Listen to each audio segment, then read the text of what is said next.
Assalaamu calaykum waraxmatullaahi tacaala wabarakaatuh. Muuqaalkan maanta waxaan ku baran doonaa sida Samsung account passwordkiisa haduu kaa lumo recovery aad ku dhahan lahayd. Samsung account horta wuxuu cilad ku leeyahay haddii mobilka aad ku xiratid oo passwordkana aa hilmaantid remove account ma dhihi kartid. Marka midda ku haysato caqabada ku hubsanaysa waxay tahay telefonka uu isaga jiri karaa leh haddii aadan password recovery aadan dhahanin. Bal haddaan remove aan dhahno aan gelino password fake ama password waxaan la iska gelino ma noo suurtagelayso inuu dhaho passwordku waa aan ka aqbalay oo aan ka baxaa maya ma ku ogolaanayo. Marka waxaad sameynaysaa marka qaybta hoose meesha passwordka ay gelinaysay meesha ka hooseeda oo ay ku qoran tahay reset password ayaan dooraneynaa. waxaan leenahay reset password.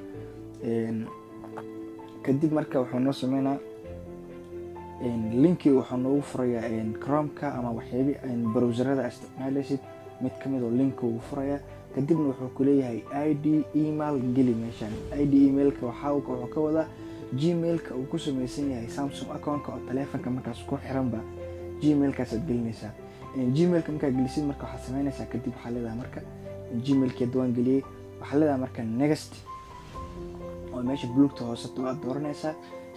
marka next tiraadid wuxuu sameynaa marka email has been sent waxaan ku diro ku leeyahay marka waxaa la dhahaa emailka waxaan kugu diray message-kaasna waxaa waaye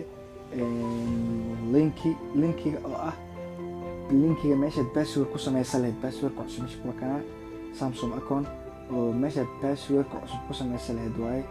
kadib marka wuxuu ku leeyahay kana reset password hoos u soconaysaa reset password ku leeyahay. reset password marka tiraadid wuxuu ku leeyahay marka hadda password new password qaybta korgeli qaybta hoosena waxaa gelisaa confirm password. marka new password hadda password cusub gelinaya. markaan passwordka cusub geliyo passwordkan waxaa shardi u ah in aadan gelin xarfo isku eg 3 jeer oo 3 xaraf oo isku egta 3 xaraf oo isku xigta oo isku eg ma gelin kartid. lambar basna ma ka dhigi kartid magac basna ma ka dhigi kartid waa inaad ka dhigtaa magac iyo lambar. reset markaan dhahno marka sidaas wuxuu dhahaa marka password reset complete. billahi tawfiiq. Assalaamu calaykum waraxmatullaahi wabarakaatuh.